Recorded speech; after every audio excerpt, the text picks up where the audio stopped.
Ngobrolin F1 ya di Turning Point Podcast. Chinese Grand Prix guys ya. Aduh. Ronde 0,5 ya. Belum mulai. Gue gak nganggep roundnya udah mulai sih. Alah. Semangat dong. Ayo semangat. Kita bahas Chinese Grand Prix. Balapan yang mungkin kalau dalam terms of salip-salipan boring. Tapi strategi-strateginya ya seru gitu ya. Berarti ya kita akan bahas lebih detail. Jangan lupa untuk like, komen, subscribe, bantu F1 Speed ke 100.000 subs ya. Dan mampir ke channel kita, link ada di deskripsi. Alright, Chinese Grand Prix, skor dulu lah. Standar, seperti biasa. Dari Dims dulu. 7,5 lah, oke lah. Kita bisa 7,5 strategi banyak. Iya, strategi banyak. Kalau Ferrari gak di SU berapa? Oh 8. Guys, bukan gua doang ya yang sok Ferrari ya, itu sana juga. Saya mah netral guys. Saya mah kalau Ferrari ada balapan seru gitu loh. Paling netral ya. Oke. Enggak 7,5. Strategi kemarin sumpah bikin kita mikir banget sih. Soalnya aspalnya baru sih. Jadi kayak bikin bannya tergerus banget gitu. Jadi orang-orang nebak-nebak strateginya gimana. Jadi seru lah. Oke, 7,5. Nopal. 6,5 sih. Balapannya tunggu-tungguan. Kan lu Piastri lu menang tuh. Iya, Piastri menang. Om sih, Bang. Piastri menang, tapi balapannya tunggu-tungguan kayak isinya tuh lama banget. Boring setuju enggak? Setuju boring enggak? Iya, emang boring. Kayak race. Ya apa namanya balapan F1 kayak biasanya gitu loh ya. Biasanya. Ini normalnya F1 ini, normalnya F1 ya. Iya. Ada salip-salipannya, enggak ada buat lead tapi di midfield di belakangnya ya ada salip-salipannya. Kalau misal kemarin top 10 tuh nggak ada salip-salipan, nggak ada battle strategi, 5 malah kayak mungkin standarnya lebih ke 2020 itu yang balapannya cuma literally muterin track. 2020 mah iya. Iya itu 2020. So ya 6,5 deh masih oke lah. 7 nggak sih Pal? 7 lah Pal. Enggak lah. Oke, 6,5 dari Nopal, 7,5 dari Dims. Gimana ya? Kita itu susah juga sih untuk menilai balapan karena ini mungkin untuk penonton baru juga kali ya. Gua berbicara untuk penonton baru juga karena mungkin banyak penonton baru, terutama mungkin yang dari Drive to Survive mungkin atau mungkin dari TikTok. Sekarang banyak nih platform-platform yang sudah meng-up F1 banyak banget. TikTok terutama, TikTok tuh banyak banget. Jedak-jeduk F1 tuh di TikTok banyak banget ya. Banyak bro. Dikasih kata-kata. Pertama itu, terus kedua karena pembalap F1 tuh sekarang ganteng-ganteng guys ya. Ada Oli, ada Kimi, ada Leclerc, ada Sainz. Jadi cewek-ceweknya sekarang juga pada join gitu. Jadi ya gue sih seneng ya F1 semakin rame seneng. Ya. Jadi maksud gue adalah mungkin F1 tuh ya ini welcome to F1 nih. F1 tuh balapannya mostly kayak gitu, kayak yang di Cina kemarin. Beda kalau kalian nonton MotoGP, mungkin MotoGP lebih seru ya, lebih banyak salip-salipannya, lebih tegang lah nontonnya gitu kan. Makanya MotoGP pun lapnya nggak sebanyak F1. Jadi ya semoga yang ini aja yang sering nonton F1 aja bilangnya 7,5, Nopal bilang 6,5 gitu kan. Berarti kan lumayan boring lah ya menurut mereka gitu yang sudah lama nonton F1 gitu. Ini memang wajar. Memang F1 itu emang gitu. Jadi cara nikmatin F1 tidak hanya di salip-salipan, tapi kalian mungkin bisa mempelajari kayak strategi undercut, strategi overcut, and then one stop strategi, tim radio, two stop strategi. Terus kalian ngeliat tim radionya kayak gimana. Walaupun kemarin F1 kurang ajar banget sih motong tim radionya Ferrari ya. Iya, itu parah banget sih itu parah banget. Bikin skeptis Ferrari itu jahat juga itu parah anjir, emang Lewis yang minta. Oke, nanti kita akan bahas guys. Oke, gua mungkin ngasih 7 lah ya. Gua tengah-tengahnya mereka aja, gua 7. Oh, Pal. Ya, basically balapan standar lah. Maksudnya normal lah. Ya nggak remedi. Kalau nilai itu nggak remedi lah buat gua. Oke lah gitu ya. Normalnya balapan lah. KKM. Ya, normalnya balapan karena masih ada pertukaran posisi kayak Haas sama Vicar gitu kan. Masih Vicarnya masih jelek, terus masih Haasnya masih Oli masih ciao-ciawan gitu kan. Jadi masih ada lah Ferrari, masih ada pertukaran posisi gitu kan. Buat dikasih drama sama F1 gitu kan.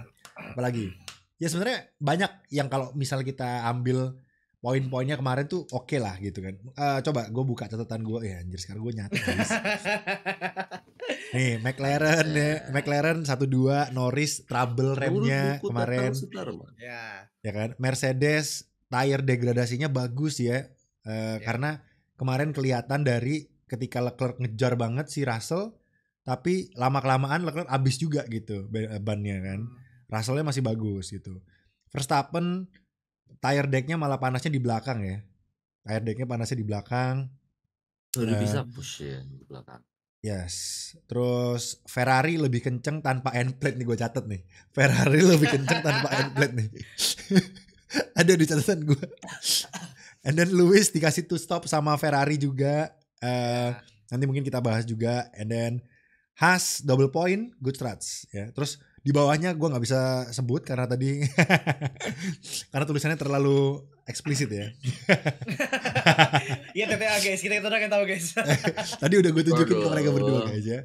Oke, satu-satu. Mungkin kita bahas kemarin mungkin kita miss ya bahas pemenangnya yaitu McLaren. Oke, kita bahas sekarang McLaren. Kita akan kupas. Gua sekarang bocil McLaren guys ya. Gua McDonald's sekarang karbit McLaren. Lu berdua dada gue oren anjing. Capek gue guys jadi tifosi guys ya. Oke. McLaren 1-2. Apakah menurut kalian performa McLaren udah maksimal nanti di musim ini atau mereka akan tetap mengembangkan mobilnya dan bisa mendominasi sampai akhir? Menurut kalian gimana? Melihat mungkin sejarah-sejarahnya McLaren, kalian mungkin Dims kan lebih tahu juga. Coba. McLaren ya. Pasti naikin lah tim lah ya, nggak mungkin ya, stuck. Update mungkin dikit tipis-tipis kali ya, biar kan kita lihat tahun lalu lah gitu kan, Red Bull kayak udah pede mobilnya segini-segini, ternyata dikejar sama McLaren di pertengahan sampai ending kan. Tapi McLaren buat currently ini, buat so far ini, dengan mobil yang mereka punya ini, mereka udah cukup banget, kayak mungkin sudah cukup banget sampai setengah musim kayaknya untuk masih menang balapan di tengah musim. Tapi nggak tahu kalau yang lain upgrade terus bisa ngejar, tapi ya McLaren ini udah paket komplit lah. Mobil kencang, driver solid. Nah, tapi satu yang mereka masih kurang, eksekusi yang kadang masih ngeflop. Either itu drivernya atau strateginya. Tapi strateginya karena udah jarang sih. Strategi itu kayak terutama tahun lalu itu sering banget strateginya blunder. Tapi terutama sekarang tuh pembalapnya. Karena pembalapnya kan kita tahu masih ABG labil ya guys ya. ABG labil dua-duanya, masih muda dua-duanya, dan juga pembalapnya kayak ya bisa dibilang imbang lah. Piastri masa labil sih? Piastri kayaknya bagus lah. Enggak, maksudnya kayak ya kadang-kadang Piastri kan masih mistake, terus juga Lando kayak mistake pasti sprint quali kan juga. Ini mobil kalau dipakai Max Verstappen, wah another 2023 sih bro. Kita boring sih nonton F1 musim ini. Tapi untung Verstappen nggak mobil ini guys ya. Untung Verstappen nggak mobil ini. Pakai sepeda Verstappen balapnya guys. Untung. Iya. Super McLaren kalau eksekusinya bakal bagus terus kayak kemarin di China, wah musim ini mereka dominasi parah sih. Nggak sedominasi yang kayak Verstappen jauh banget ke 2023, enggak. Cuman lu selalu bakal lihat mereka di podium sih. Either itu dengan upgrade ataupun tanpa upgrade. Tapi pasti upgrade sedikit-dikit sih, tipis-tipis lah. Buat ngimbangin guys. Jangan jumawa-jumawa banget lah, mereka nggak sejumawa itu kok. Nopal kan si paling Piastri nih. Pal, menurut lu dalam musim ini apakah McLaren akan selalu podium? McLaren ya, salah satu. Lah, ya iya dong. Kalau dari performa berarti sekarang menurut lu bakalan nggak ada sama sekali yang nggak podium ya? Semua? Ya 24 balapan. Unless dari 24 balapan prediksi aja. Chance saya podium terus. Cuma kan ya selama ini kita selalu lihat McLaren at least dari 5 balapan 2 diantaranya atau 3 diantaranya kenapa gitu kan, kayak pembalapnya nggak perform, mobilnya tiba-tiba kayak Norris kemarin pedalnya nggak bisa ngerem, pusing gitu. Hampir ya. Jadi di last lap ya. Hampir itu. Ya, udah setengah detik kan di kayak sama Russell, udah kelihatan itu sama Russell. Tapi ya 20 dari 24 balapan chance-nya gede buat buat podium Tapi terus, jatuh tuh. tapi bisa juga tak hilang streak podiumnya, bisa mungkin malah di tengah musim, misal kalau tadi dibilang Dims gitu kan, setengah musim McLaren fokus 2026, terus yang belakang ternyata bisa catch up, bisa kekejar itu, terutama ya Mercy, terus Ferrari juga. Kalau bisa dibilang Ferrari kan juga tinggal Nggak, menunggu jelek. waktu Don't give me buat hope. benar Jangan. gitu kan. Kita kan Yang ngomong lain. secara itu andai apa Yang lain. technically guys. Oh, technically. technically. Ya literally ya kemarin Leclerc bisa ngejar podium. Russell of course dari belakang pertama bisa ngejar podium. Verstappen juga never count out Verstappen. Berarti ya masih ada 5 mobil lagi yang bisa ngejar podium. Oke. Podiumnya cuma 3, mobilnya banyak. Mobilnya banyak. Iya. Ya, Sekarang yang di depan bisa podium terus sampai akhir. Ya. Cuma ya. Berarti menurut Nopal Herma, McLaren tidak akan absen podium ya selama 24 balapan ya. Maksudnya mungkin yang absen kayak Norris salah satu nggak podium tapi tetap ada Piastri dan situ sebaliknya. 20 dari 24 oke lah harus ya. 20 dari 24 apa full 24? Enggak maksudnya semua. Minimal banget kayak 24 belasan bisa. atau 20 balapan dari 20 Tapi prediksi lu kayaknya pribadi harus sebagai fans Piastri. Oh ya. Chance-nya buat 24/24 gitu ya, tapi at least 20/24. Kayak ya udah prediksi aja, gamblang aja 20 nih berarti. 20 sih, Pal. Gue sih enggak berani sih. 20. Oke, prediksi Nopal 20 guys. Kalau bener nanti kita beliin es krim. Oke. 20/24 jadi akan ada 4 100.000. Akan ada 4 balapan menurut Nopal Herma bahwa McLaren tidak akan ada di podium guys ya. Menarik sekali, make sense. Kalau buat gua ngelihat performa McLaren di balapan 1 dan 2, menurut gua 23 balapan McLaren akan podium guys. Satunya mungkin ada balapan yang unik aja gitu. Unik. Tapi so far ya semoga gua salah. Oke. Tadi McLaren ya, kita bahas McLaren emang GG sekali lagi. Gak ada yang bisa dibahas karena McLaren emang kemarin eksekusinya udah bagus gitu. Ya Norris ada mistakes dan ada maksudnya mistakes di quali gitu ya, tapi sprint itu doang tapi sih race-nya udah bagus. Piastri juga bagus, yang minus Norris ada masalah pedal doang, tapi kan ya itu bukan salahnya Norris ya. Jadi dan untungnya masih bisa ke cover lah dan masih finish P2 kemarin. Jadi masih bagus. Intinya McLaren walaupun dengan segala kekurangannya kemarin dia masih berhasil 1-2 guys ya. Intinya itu. Jadi bagus banget. Gak ada yang bisa kita komentarin, gak ada yang bisa kita cerca. Perfect. McLaren perfect ya. Hampir 199 lah. Oke. Masalah pengereman Norris mungkin ya harusnya masalahnya akan segera diselesaikan lah ya. Kan itu cuma di solve. Apalagi kita ada punya waktu 2 minggu juga untuk ke Jepang gitu ya. Oke. Iya itu. Next, Mercedes. Gitu. Mercedes. Bentar. Apa? Oh iya, topi baru. Iya, dikasih nih sama Adidas ya. Iya. Oke, topi Mercy. Oh siap. Topi Mercedes gue di belakang guys, malas ngambil lah ya udah ada lah gue pokoknya ya. Gue pakai topi Red Bull. Sudah Adidas guys, bukan Puma lagi. Oh iya, yang itu gue masih Puma. Oke. Mercedes menurut kalian gimana? Karena Russell 2 kali race 2 kali podium. Emang yang pertama emang podiumnya hoki ya.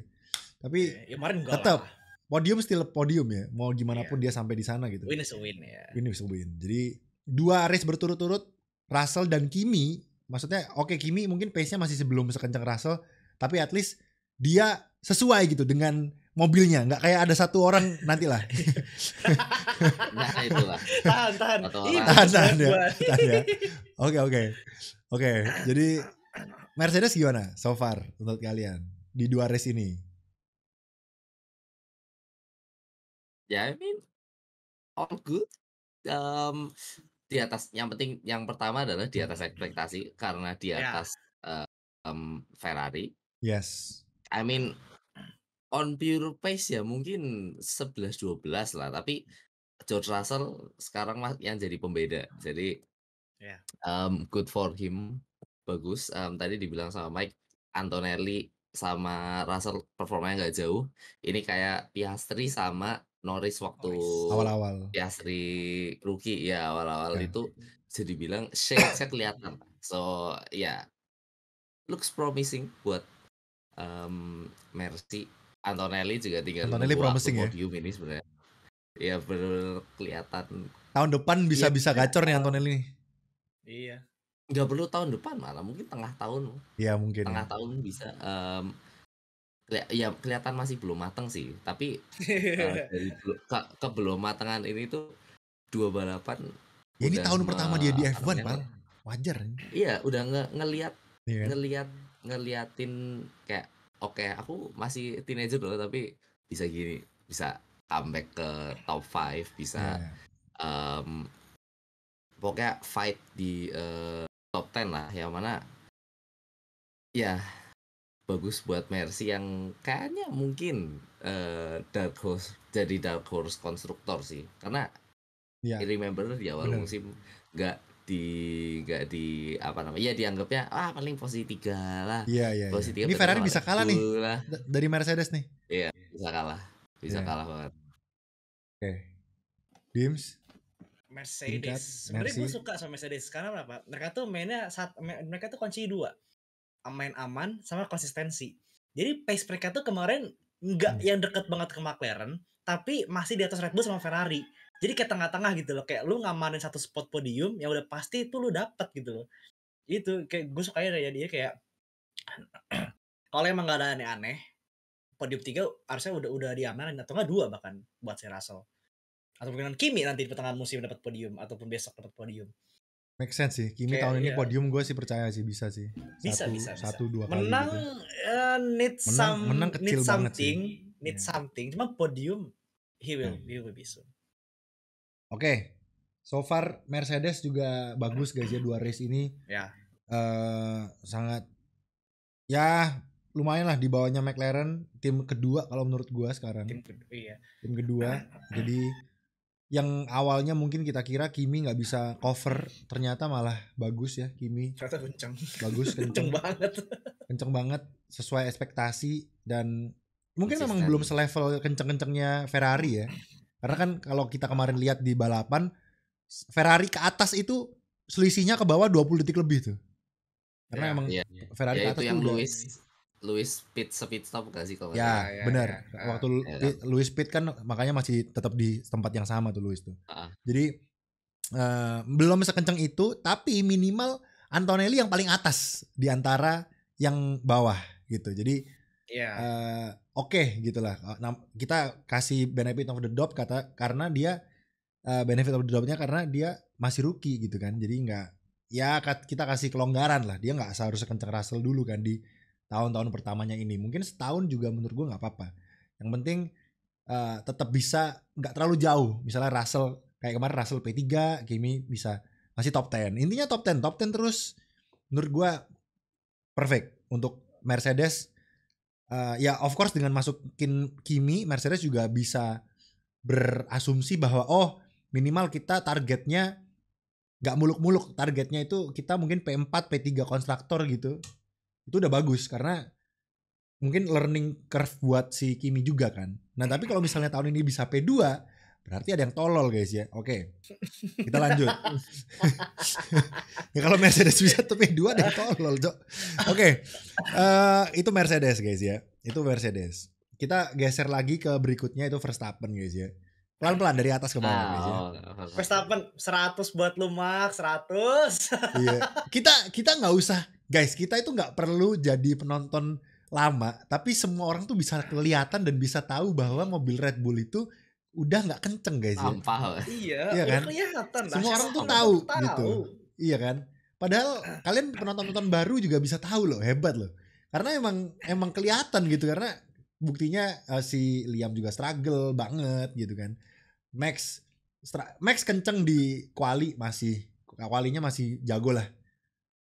Tapi race pace-nya, karena mobil yang bagus itu ketika ya kayak McLaren race pace bagus, kuali bagus gitu guys. Itu mobil yang bagus bisa gitu. Kayak Ferrari kan pernah tuh race pace-nya kualinya bagus, race pace-nya tire decknya jelek. gitu kan. Jadi McLaren tuh makanya gue iri banget, gue sebagai tifosi iri banget lihat mobil McLaren guys, bagus banget gitu. Jadi kalau kemarin Red Bull sempat mendominasi di 2023 itu kan, selain mobilnya mungkin kenceng tapi nggak sekenceng McLaren menurut gue ya. Nextnya yang jago juga gitu, jadi lebih gitu kan. Makanya sekarang Verstappen sekarang akhirnya karena terlalu ini ya, terlalu di upgrade mengarah ke Verstappen, akhirnya ketemu jeleknya kali ya. Kan terlalu agresif tuh sekarang mobilnya, development mobilnya tuh ke oversteer parah gitu. Ya, terlalu oversteer gitu. Jadi mungkin akhirnya sekarang mereka menemukan jalan buntunya. Apalagi dulu kan ada pengendali angin guys ya yang bisa mengontrol gitu kan. Ini walaupun kita ke arah yang ekstrim tapi tenang, ada saya pengendali angin, bisa gua kontrol gitu. Sekarang pengendali anginnya udah dicolong sama Lance Stroll yang bagus juga. Jadi ya kan. Jadi Verstappen menurut gua cari tukang pijet yang baik guys ya. Karena kasihan guys punggungnya karena guys. dia akan menggendong tapi menggendongnya apakah terus-terusan atau di Jepang sudah nggak gendong lagi guys. Yaudah lah kita bahas Lawson aja lah. Verstappen kita nggak usah bahas karena udah jelas lah, udah bagus lah. Ini Verstappen lu kemarin 100 lah, dari gue 100. Lawson kemarin. Rumornya bilang mau diganti Yuki besok di Jepang. Tapi ketika Horner di wawancara dia bilang Lawson tuh masih ada potensi, bilang gitu. Ini rumor-rumor aja ganti-ganti. Jadi Verstappen juga nolak. Ya. Jadi menurut kalian gimana? Apakah diganti besok di Jepang? Atau at least menurut kalian enaknya gimana gitu? Kalau kalian jadi Horner dah. Buru-buru masih Jepang, Pak. Ya kalau misal mainin Lawson dulu, sorry. Lawson dulu di performa Lawson dua balapan gimana?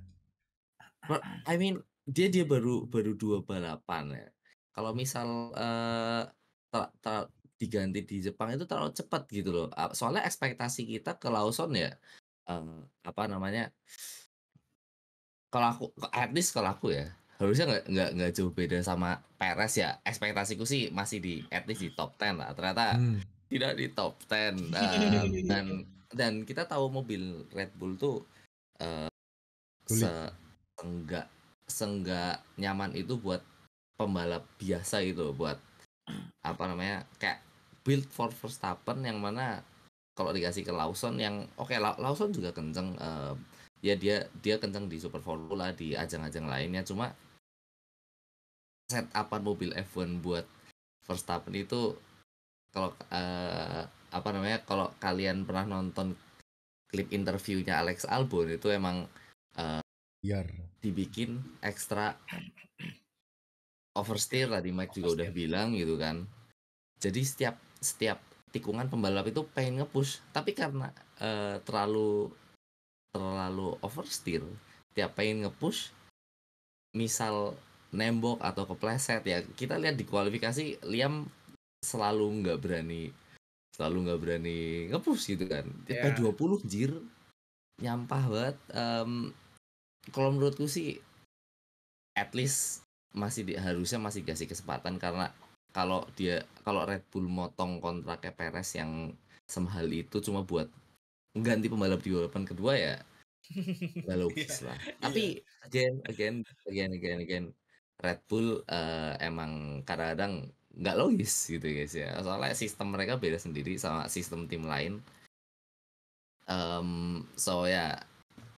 So be it. Tapi kalau menurutku sendiri Lawson masih belum kickable lah.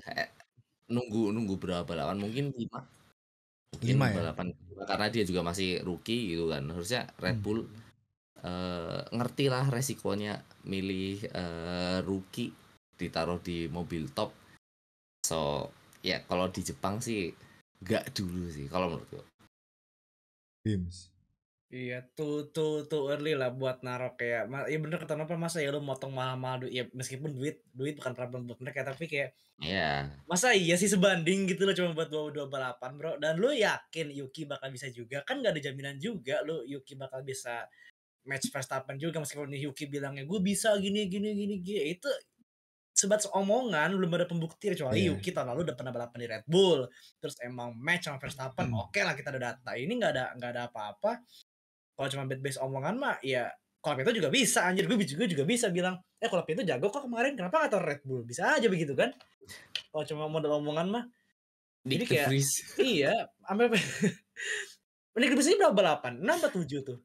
Masih banyak kan, enggak 2 juga lah. Terus Verstappen juga bilang kan kayak mobil kita tuh emang susah kok kendaliinnya, kayak jadi wajar si Liam nggak bisa, toh gue juga kesulitan gitu loh. Tapi gue Verstappen deh. Oke, jadi menurut lu masih dikasih kesempatan ya Lawson ya? At least tahun depan tadi berapa? 5 balapan? 5 race. At least 5. 7 nggak sih? Dia bro 7 lah. Karena ini bukan mobil biasa bro. Oke, mungkin gue bisa paham dari sisinya Red Bull ya. Yang nggak tahu ini asumsi gue ya. Kalau gue yang punya Red Bull mungkin dengan sekarang kondisi sekarang. Pertama, dia ke pressure sama Mercedes, yang mana dia punya rookie-nya bagus gitu kan. Jadi mereka merasa kayak anjir, iya nih, kayaknya kita salah nih untuk naikin Lawson. Yang mana emang menurut gue aneh. Tadi Nopal udah bilang emang Red Bull tuh nggak logis ya. Lu bayangin naikin pembalap yang tidak ada 1 tahun di F1, compare sama pembalap yang udah 4 tahun di F1, naikinnya yang nggak ada setahun di F1, itu kan udah aneh gitu ya. Harusnya kan ya Yuki yang naik gitu loh. Jadi kesalahan sistem guys. Itu dari pertama udah salah langkah gitu guys. Betul. Salah sistem kayak. Iya kan? Aneh gitu loh. Ya logika aja lu pembalap lu nggak pernah, Lawson ini nggak pernah ada di F1 loh gitu loh. Terus sekarang lu panik gitu kalau dia tiba-tiba, maksudnya belum setahun di F1. Kemarin kan dia cuma gantiin Ricciardo setelah Singapura. Dari Amerika sampai Abu Dhabi. Cuma berapa race doang. Belum 1 musim. Jadi compare sama Yuki yang udah 4 tahun di F1 guys. Dan yang dipilih Lawson. Gue gak tahu kenapa. Selain rasis. Ya gue gak tahu gitu ya. Sumpah. Oh iya. Kalau kondisi ini Yuki, nah kita bisa protes. Tapi karena ini Lawson, kita gak bisa. Iya, intinya kalau Lawson tuh Yuki. Ya, makanya. Lagian mereka tuh punya tim kedua buat memasak pembalap itu buat apa itu. Iya. Kalau dibayangin ya, kalian lagi masak nih, Yuki ini udah tahap kosong guys. Tahap kosong sampai karena apa? Dia tim lain. Banyak yang bilang sampai tim karena ini Bang, karena Yuki itu pembalap Honda. Gitu. Pembalap Honda yang gak ada hubungannya guys. Bang, gak ada hubungannya. Itu Horner kalau mau bilang ke Honda Yuki buat Red Bull ya boleh-boleh aja pasti. Bayar berapa dah, kita bayar. Orang duit banyak, santai aja, chill gitu. Nah, maksud gue gini, lu gak mau nyoba ngasih kesempatan Yuki. Ya sekali lagi kata Dims, belum tentu Yuki bisa kenceng di Red Bull. Tapi at least secara sistem itu lebih make sense gitu loh. Dia yang udah 4 tahun di F1, itu lebih mungkin pengalaman dan segala macam bisa membuat Yuki lebih bisa ngontrol mobil yang liar itu gitu kan. Bayangin lu itu misalnya lu tuh berenang gitu, terus lu ngelawan orang yang udah belajar renang 4 tahun, ya mati kan, nggak mungkin bisa. Lu cuma bisa gaya katak nih, wah gue udah bisa gaya katak selama sebulan, lu udah jago lah. Terus pas lu lomba renang sama yang 4 tahun, dia udah bisa gaya kupu-kupu, gaya bebas, dia meninggal cok gitu kan. Jadi bisa ngarungi, anggapannya balapan renangnya di lautan yang super duper liar gitu. Ya, kemungkinan hidupnya yang paling gede siapa gitu ya, pasti yang berpengalaman berenang lama dong gitu kan. Yang lu cuma baru bisa gaya katak, langsung ditemplungin ke laut yang liar ya meninggal gitu kan. Jadi itu sih yang gua pertanyakan dari awal ya. Sekarang lu bayar Perez mahal-mahal, kan Perez ini by the way dibayar ya guys ya, karena kan di kontrak kalau dia diputus kontraknya dia harus mendapatkan uang sekian, gue gak tahu berapa, pesangon lah ya gitu, karena kan dia normalnya dia dikontrak masih sampai tahun 2020 sekian gitu ya, yang mana bukan tahun ini yang pasti, dan tidak sesuai kontrak nih Red Bull, kita mau putus lah sama lu, ya udah bayar gitu sama, ya udah. Jadi ini makanya tadi orang Nopal sama Dims bilang bayar mahal-mahal Perez cuma buat 2 race diganti gitu. 2 race doang. Iya. Jadi tapi menurut gue ya emang mereka udah salah di awal gak sih guys? Ya itu tadi seperti yang gue bilang, salah di awal. Sistemnya ada salah. Sistemnya salah. Iya. Sistemnya udah salah. Dan apa Gitu. tadi Dari apa? nggak milih yang Tsunoda. dia salah. Milih Tsunoda, milih itu rasis lah. Again, Dan sekali kenapa lagi gua nggak ada bilang garansi mereka bilang Yuki gitu ya? bisa ngontrol mobilnya Nggak Max juga. ya, maksudnya mobil Red Bull ya. Tapi Ah, at least lebih make sense Yuki yang naik gitu ya. Of course. Dengan tadi perumpamaan gue tentang laut ombak yang liar tadi guys ya. Jadi let's see kalau misalnya menurut gue pribadi segera, kalau mau diganti segera. Kalau menurut gue segera, karena lu dari awal udah salah kan, dan poin lu juga semakin ketinggalan gitu loh. Kalau misalnya siapa tahu kan battle lu kan sama Mercedes nih, oke McLaren mungkin nggak terjangkau lah. Mercedes paling make sense kan sama Mercedes nih, karena kan lu punya satu pembalap senior, lu punya satu pembalap rookie. Jadi battle lu minimal lu harus di atas Mercedes lah gitu. Berapapun posisinya pokoknya dia harus di atas Mercedes. Jadi mungkin normalnya kan mungkin Red Bull tuh mikirnya oke, P1-nya McLaren, P2 Ferrari, kita 3 deh gitu. Tapi kan sekarang Ferrari nggak tahu di mana nih ya. Hilang. Ya udah, berarti Red Bull harus target P2 gitu kan. Jangan sampai Mercedes yang P2. Nah, itu makanya cepetan karena sekarang udah 2 race 0 nih. P20 gitu kan. Jadi tambah wajir. jadi cepetan ganti Yuki. Kalau Yuki amit-amit gak works, ya balikin Ricciardo, balikin Perez, gak tahu gue. Intinya itu kan keputusan lu gitu ya. Vettel balikin gitu. Ya kan? Semua akademi Red Bull yang pernah dibuang-buangin balikin. Gasly, Albon, tarik. Ini aja rumornya, Suari. ini aja ya Red Bull ya, rumornya mau milih Colapinto untuk gantiin Vicar kan, rumornya gantiin Yuki. Anjir. Lah, ada gila-gilanya. Oke, kegilaan pertama, kenapa Lawson gak lu taruh ke Vicar, malah Colapinto. Udah sekepahitan itu kan lu sama Lawson, yang mana bukan salahnya Lawson ya. Lawson belum satu musim di F1, lu suruh ke Red Bull dan dia jelek, lu maki-maki gitu, lu buang gitu. Ya kan, kasihan anjing. Oke, nggak apa-apa. Oke, misalnya lu anti ini sama Lawson, masih ada Iwasa, Cok. Kenapa lu ke Colapinto? Aneh banget sumpah. Masih ada Ayumu loh. Aneh sumpah, aneh banget. Kalau Colapinto nggak perform lagi, dibuang lagi biru siapa? Iya makanya. Looping. Ya Allah. Paradoks anjir. Aneh, sumpah Red Bull tuh aneh guys ya.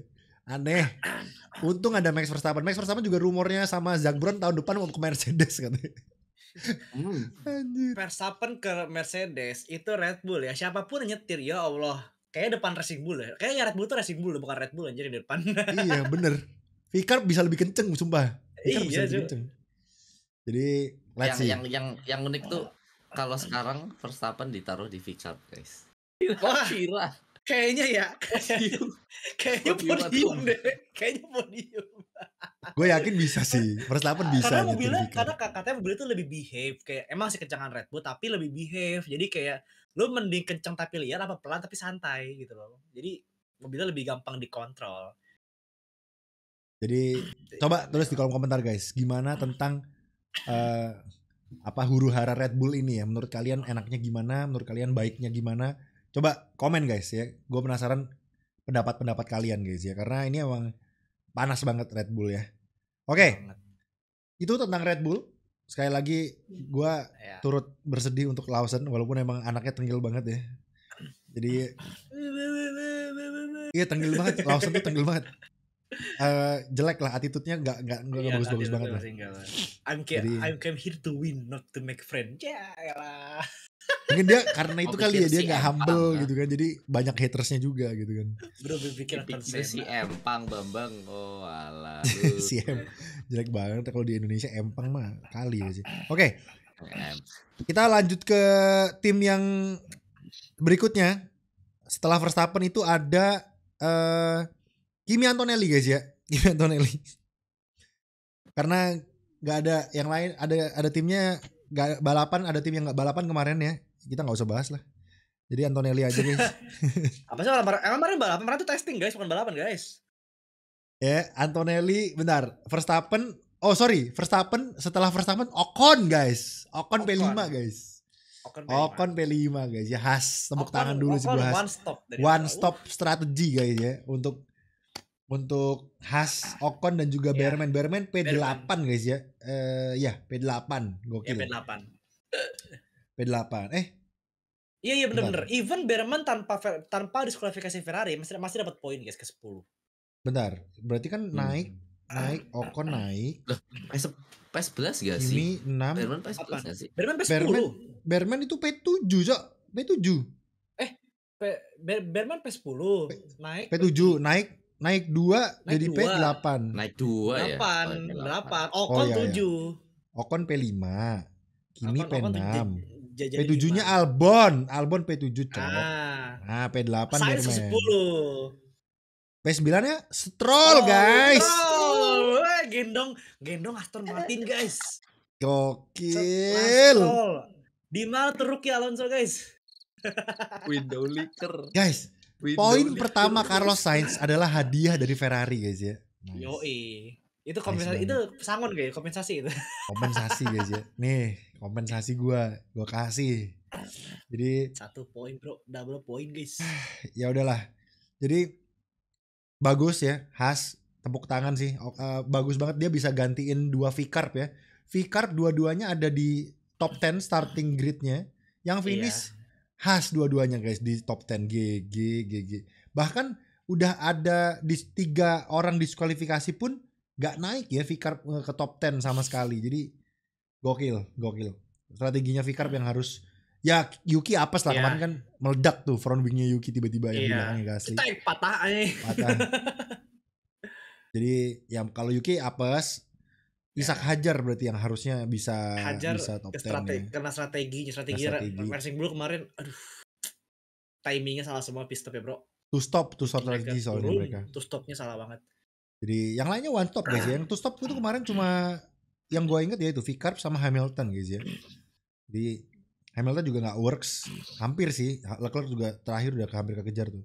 Tapi tetap ya nggak works berarti. Jadi ya itu aja. Albon jadi P7 and then Berman sih kemarin bagus ya. Berman kemarin bagus nyalip banget start ke 17 anjir gila. Jauh bagus banget. Berman bagus banget. Bagus banget. Compare sama Lawson ya. Dan kita harus compare sama rookie ya. Sama rookie ya. Itu waktu gue lihat Berman diwawancara ada sama bareng Om Ocon. Terus ditanyain sama reporternya. Gimana tadi bilang ciao, terus kan Berman bilang aduh jadi nggak enak gue bilang ciao. Jadi ngerasa bersalah. Terus si Ocon tanya, emang ada apa? Enggak, tadi gue do some switchback katanya gitu. Wih keren kata Ocon, gue mau lihat lah. Mereka kayaknya akrab banget guys sekarang ya. Dilihat akrab loh. Ngelakuinnya nyari ke siapa aja? Dari ke Red Bull sama ke Alpine, oke good. Iya Alpine oke good kata Ocon. Si Ocon seneng banget kayak Alpine. Jadi keren guys, Ocon udah jadi abang-abangannya Berman guys ya, Ocon ya, bagus. Akrab ternyata ya, akrab ternyata. Gue kira mereka bakalan berantem apa gimana, enggak guys, akrab guys ya, bagus. Satu ya, Ocon satu cuma nama Alonso doang guys. Akrab lah dua-duanya top 10 kemarin guys. Gila sama Alpine. Aduh, Ferrari yang paling tinggi berarti kemarin cuma Haas ya, GG. Sauber kemarin secara langsung Ferrari. Finish yang paling tinggi Ferrari mesin. Iya, Sauber kemarin Bortoleto kayaknya juga kurang ya tapi tapi ya udahlah ya Sauber ya. Sauber being Sauber lah ya. Sauber being Sauber. Kemarin udah poin banyak lah. Itu kayak gesek voucher setahun deh. Mereka pandai guys. Mereka poin lagi. Mereka 2 digit poin lah. Tapi gue salut sama Stroll sih. Gila loh dia ya walaupun hadiah lagi nih poinnya. Tapi tetap ya. Point is a point, win is a win. Iya. Loh. GG. Stroll. Kenceng Stroll kenceng dan gak aneh-aneh guys. Dia ngalahin Alonso di NF sih. At least Stroll di 2 race ini menggendong Aston Martin ya. Gila. Ini sayang tidak ada Regi guys ya. Saya seneng dia. Kita goreng ya sekarang guys. Kita goreng ya harusnya. Oke. Sepertinya itu aja hari ini dari kami. Jadi Ferrari gak bahas sama sekali. Saatnya kah? Gue mau apa yang mau dibahas dari Ferrari? Udah di SQ aja udah. Mau dibahas apa lagi? Ferrari ada dibahas Mike. Ferrari itu ya at least kita menang sprint. Oh kita ya. pole sprint. P pace-nya Guys, oke double banget DSQ pas rusak sprint sprint doang. sebelah nggak guys ya? Ya, satu hal kesalahan nggak bikin hal baiknya hilang lah guys. Anjay. Tapi Ya udah tapi coba emang coba coba gimana anehnya sih kenapa tiba-tiba pace enaknya Ferrari pas Sabtu seakan-akan hilang pas minggunya. Bahkan Lewis aja pas tikungan, wah betapa nggak stabilnya nih, kan langsung ganti topi Vettel ya.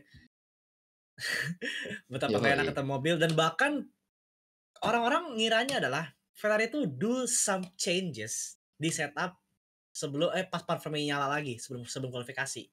Jadinya Oh ya, kayak emang confirm ganti, Lewis ganti. Iya, Iya. jadi wah pas sprint enak nih. Ini kayaknya dioprek lagi makin enak nih. Ternyata kabur gitu kan kayak makin oprek lagi nih. Ternyata dioprek lagi ternyata makin tidak enak dan bahkan planknya lebih tipis 0,5 bahkan lebih tipis daripada Imani ini. Imani ini tuh lebih tipis. Ini jarak setipis ini guys. Setipis ini jarak penaltinya Lewis sama regulasi kemarin. Jadi ya, at least kita dapat poin hikmahnya adalah weekend kemarin lebih better daripada weekend di Aussie dan bener kata Fred, Ferrari sebenarnya kemarin yang di Cina pas sprint doang sih, pas race enggak ya. Dan kayaknya nih ya, end plate rusaknya Leclerc itu bikin setupnya Ferrari jadi enak. Jadi sampai ini bukan bercandaan, Karena orang-orang tuh ragu. Balance-nya mobil Ferrari pas Sabtu sama Minggu beda. Tapi pas framingnya copot, mobilnya balance. Jadi perubahan itu adalah yang bikin mobilnya nggak balance guys. Berarti aeronya Ferrari salah tuh setupnya yang depan. Iya. Nah justru dengan hilangnya end plate kiri, mobilnya stabil kayak Leclerc.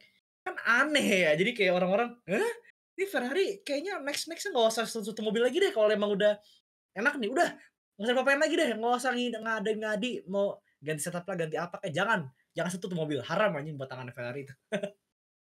Ya, at least mereka belajar lah ya, dan Lewis juga sepertinya cukup bisa vokal lah ya untuk masalah ini. Sepertinya dia cukup bisa memberikan something menurut gue di Ferrari, perubahan lah.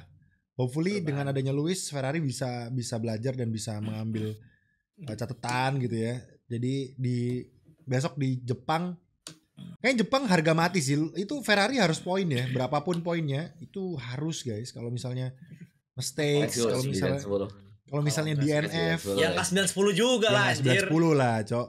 Pokoknya kalau bisa top 5 lah, top minimal top 5 gitu ya. 5-6 kemarin oke lah. Ya. Jadi we'll see. Dan Leclerc sih nggak pede katanya di Jepang. Menurut Leclerc dia juga masih belum pede sama performa Ferrari. Tapi ya let's try aja.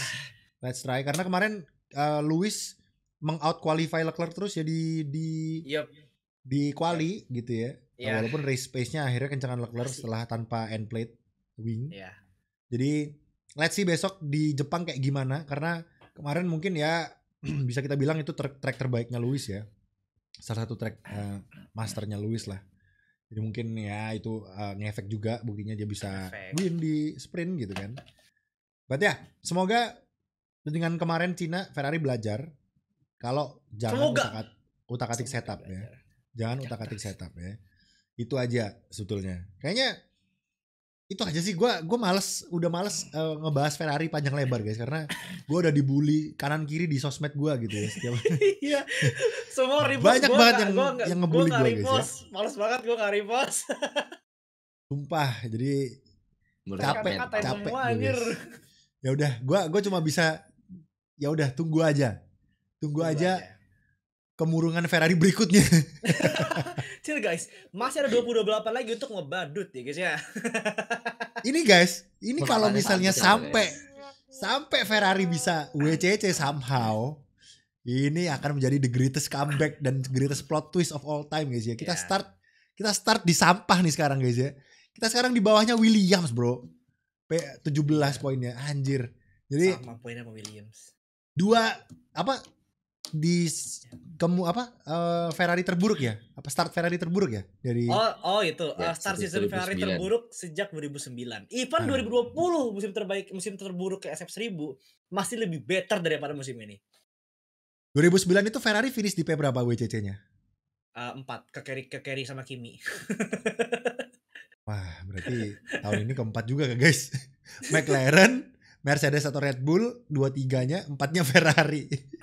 Wah, deja vu 2009 guys. Semoga enggak ya. Soalnya kan kalau 2009 itu Ferrari kondisinya kayak Red Bull, guys. Kimi doang yang bisa pakai mobil. Oke. Semoga enggak ya.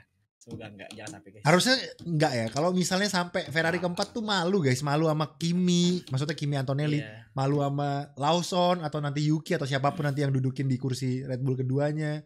Malu guys. Itu 7 kali world champion buat apa gunanya di situ guys. Jadi buat apa? Buat promosi. Buat promosi. Makanya teori gue masih sama, Ferrari itu lebih penting sales daripada menang guys ya. Lebih penting penjualan, topi sold out. Nah, itu lebih penting daripada jual mobil Grand Prix. Jual mobil. Buat F1 buat jual mobil. Jual topi lebih mahal topinya Lewis Hamilton daripada topinya Leclerc ya guys ya. Iya, Lewis Hamilton topinya mahal loh guys ya. Jadi iya anjir. Itu lebih penting buat Ferrari sekarang guys ya. Menang nomor 2. Padahal mereka gak mikir kalau kita menang tuh kan sales juga harus makin tinggi kan, tolol gak mikir gitu dia. Ayo makanya menangin gitu loh. Sekarang topi Lewis mungkin berapa? 1.800.000, 900. Sejuta, tapi nah nanti kalau misalnya Ferrari menang, itu topi bisa 1,5 juta guys gitu. Lebih naik lagi harganya gitu kan. Kalau sekarang nih nggak ada yang mau beli kali ini setelah di SQ. Masih ada sih. Masih ada. Apalagi setelah F125 juga pakai Lewis Hamilton guys ya. GG guys ya. Ternyata kita udah part ways, EA udah part ways sama Max dan sekarang kerjasamanya sama Lewis Hamilton guys ya. Jadi itu apa? Itu duit guys. Duit. Ya, lagi-lagi Ferrari dapat duit. Sponsor. Itu uang sponsor guys, ya. EA guys ya. Jadi ya let's see, Jepang masih 2 minggu lagi teman-teman. Jadi kita akan bertemu di 2 minggu ke depan. Menurut gua Jepang merupakan sirkuit yang McLaren banget. Semua sirkuit sekarang McLaren banget. Emang bagus ya McLaren, gimana lagi ya ini. Mobil balance. Ya, Jepang tuh sirkuit yang tricky, yang balance karena lebih ke DRS-nya cuma 1. Jadi kesempatan nyalipnya tuh nggak banyak teman-teman di Jepang. DRS-nya cuma di main straight dan main straight-nya pun nggak panjang-panjang amat gitu ya. Lebih panjang back straight-nya Kanada dan Baku ya of course. Dan ya itu yang bikin qualifying adalah hal yang cukup penting di Jepang. Jadi kalau bisa Lewis Hamilton lakuin hal yang sama kayak di Cina sprint quali, harusnya Ferrari mungkin ada kesempatan untuk mencuri poin yang banyak. Tapi kalau misalnya enggak, kalau misalnya kualinya jelek, ya udah kelar. Ferrari agak susah di balapannya. Kayak kemarin kita lihat Leclerc nyari Russell aja nggak bisa-bisa, padahal itu lurusan di Cina panjang banget karena exitnya Leclerc jelek ya di turn 14 yang kanan itu menuju ke back straight-nya itu. Jadi ya semoga besok di Jepang beda karena besok Jepang tuh DRS-nya keluar chicane. Lebih susah lagi itu. Keluar lagi dong kan mobilnya nggak mau belok. Iya mau belok ya. Masanya spoonnya itu juga annoying gitu loh. Iya. Gue tuh kepingin ada DRS di ini deh, di setelah spoon. Dulu ada gak sih DRS di setelah spoon? Ada dulu. Ada dulu. Kobayashi nembok. Iya, tapi melintir mobilnya. Iya. Jadi kesempatan overtake itu cuma ada di spoon, di 130R itu mungkin bisa nyalip kayak Alonso gitu kan. Sama tertikon terakhir lah. Ya, chicane dive bomb chicane bisa. Turn 1 ya, pokoknya overtake opportunity-nya tuh nggak banyak besok teman-teman ya. Hairpin bisa, tapi susah guys. Kemarin Ferrari sama Russell aja, Leclerc sama Russell aja susah banget gitu. Padahal DRS gitu ya. Jadi ya let's see. Karena McLaren besok kemungkinan pasti masih mendominasi ya di Suzuka karena sirkuitnya itu emang enak banget untuk mobil yang stabil, terutama di sektor 1. Access-nya itu ya. Access-nya itu wah itu kalau itu besok guys, percaya gue besok gak menutup kemungkinan banyak yang melintir rookie-rukinya guys di Access. Di Access tuh banyak yang melintir pasti. Susah itu. Dan gue siap banget lihat McLaren ngalibas sektor 1, bakal indah banget sih ngeliatnya. Wah, enak banget. Jepang sirkuit yang Colapinto ngasih mobil ke Albon bukan? Bukan. Kok Colapinto si Logan. Aussie. Bukan ya? Yang Logan ngasih Albon Australia. Gue Australia tahun lalu. ingatnya Jepang William juga crash deh, bener nggak? Yang crash paling Logan ya nggak salah. Tapi kalau yang ngasih mobil di Australia. Oh Australia. Pokoknya gue inget Williams itu di Jepang juga crash gitu kalau nggak salah. Ya intinya susah lah, sektor satunya itu susah guys ya. SS itu susah banget di punggung naga lah kalau orang-orang sim racing itu bilangnya. Punggung naga itu di sektor satunya Jepang. Emang sulit banget guys ya. Dekner itu juga banyak yang bablas. Dekner 2 yang sebelah kirinya gravel itu banyak yang nyusruk guys di bawah jembatan itu ya. Jadi tikungannya simple, cuman susah. Ya, tikungannya simple tapi bikin wide. Soalnya masuk ke Dekner 1 kan cepet tuh. Nah, biasa orang lebar tuh di gravel gitu kan. Jadi ya akan gue kasihan sama Rookie sih. Rookie ini udah susah-susah loh sirkuit awal-awal loh. Cina kemarin oke lah. Ini Jepang nih susah loh. Cina FP1-nya 1 doang. Iya, Cina FP1-nya 1. Ini race ketiga. Langsung suruh balap.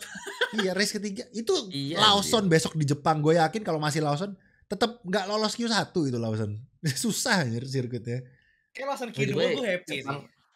Jepang adalah sirkuit yang bisa dibilang terkuatnya Lawson so far. Di Super Formula pernah ya benar. Oh ya mungkin. Di Super Formula. Iya mungkin Lawson bisa oke. Sedikit. Oke lah, berarti ekspektasinya gini deh. Ekspektasinya berarti Lawson harus lolos Q1 guys. Itu ada. Enggak usah Q3. Lolos Q1. Lolos Q1 ke Q2 aja. Q2 kita udah happy sih. Iya, maksudnya lolosan ke Q2 gitu. Udah cukup. Nanti di Q2 posisi 13 14 oke. Yang penting lolos Q1 dulu. Karena ini lu enggak ada alasan. Kemarin alasannya Lawson belum pernah nyetir di Cina, ya kan? Track pertamanya gitu. Ya udah, oke. Besok di Jepang dia di Super Formula kan udah pernah nih. Jadi we'll see. Kita kasih kesempatan. Kalau masih Lawson yang menyetir guys ya. Kalau ganti Yuki ya udah ini. Soalnya katanya Marco di weekend mau ada meeting. Gue nggak tahu meeting apa, tapi departemen Red Bull tuh katanya ada meeting soal pembalap. Masalahnya ada jeda 1 minggu ini loh. Ini gue jadi Lawson sih tiap hari boker anjing gue. Aduh gue gimana ya nasib gue ya. Sumpah boker aja gue tiap hari cok. Deg-degan ya. Deg-degan gue. Ya jadi overthinking lah dikit mah. Ya overthinking lah. Jadi let's see guys ya. Menurut kalian sekali lagi tulis di kolom komentar gimana tentang Lawson dan Yuki ini, apakah mereka harus tukar di Jepang, dan ya mungkin prediksi Jepang. Kita prediksi aja karena minggu depan kita nggak ada episode teman-teman karena nggak ada F1. Prediksi Jepang dari Dims. Wow, susahnya. Langsung banget prediksi nih. McLaren sih gampang kan. Tapi 2-3-nya nggak tahu. 3-nya nggak tahu. Mungkin masih ya. Piastri nih. Kok Piastri? P3-nya gue naro Leclerc. Amin ya Allah. Ya Allah, abis lebaran guys ya. Iya. Keduanya Verstappen. Satunya Piastri. Oke. Norris kemana? Either keempat atau do something atau mesin jebol. DNF. Enggak DNF sih, cuma masih pilih sama cuma gue butuh bilang kita butuh tifosi butuh McLaren DNF 1 kali guys ya. Kalau enggak ini susah nih. Kalau gue mereka poin mulu aja kalau 1 championship anjir. Kemarin tambah 1 lap lagi itu bahagia semua orang tuh. Iya. P3. Iya. Langsung P2. Oke. Opal, prediksi 1 2 3. Oscar P1. P2 Verstappen, P3 Norris. Oh. Make sense. Ya, make sense. Ya gue somehow juga gue Piastri guys ya. Ya. 1 Piastri buat gue, 2 Leclerc. Nah. Interesting. Gue siap banget dengerinnya anjir. 3 Hamilton guys. Boleh dong. Prediksi sekaligus harapan. Kita kembalikan segmen itu guys ya. Suzuka masih make sense lah ya. Yang satunya make sense sih. Duanya oke. 3-nya agak optimis sih guys ya. Kenapa loh? Hamilton kemarin di Cina menang loh. Iya. Oke. Iya betul. Masih make sense sprint ya. Make sense. Guys, tapi jangan sampai kalau beneran kejadian nih besok katakanlah omongan gue bener. Piastri 1, 2, 3-nya Ferrari. Terus di SQ lagi sih, wah anjir. Gue gak mau nonton F1 sih guys. Gue foto GP aja cok. Ini sakit hati banget anjing. Tahu-tahu ditemukan planknya 0,8. Enggak 0,1. Aduh, itu kemarin Ferrari 5-6 aja kita sakit hati loh. Apalagi 2-3 guys. Sakit banget anjing. Kemarin aja 0,5 ya. Nyeseknya kayak apaan tahu. Ini 0,1 kayak wah. Enggak, masalahnya kemarin tuh finishnya poin 5-6 doang Dims. Oke lah, maksudnya itu aja kita sakit gitu. Nyesek lagi anjir. Ini besok 2-3 di SQ sih nyesek banget anjing. Gitu, jadi jangan sampai ya. Iya, Jadi 2-3 dari gua prediksinya Leclerc Hamilton. Ini prediksi karena gua kepepet guys ya, karena Ferrari butuh poin sebanyak-banyaknya. Kalau enggak susah guys. Mode berharap sekali guys. Ini susah guys. Susah. Ya siapa tahu nanti dengan bulan suci Ramadan ini kita siapa tahu Ferrari. Kita prediksi masih Ramadan. Balapan habis lebaran guys. Dengan bulan suci Ramadan ini siapa tahu Ferrari udah mendapatkan hidayah. Guys ya.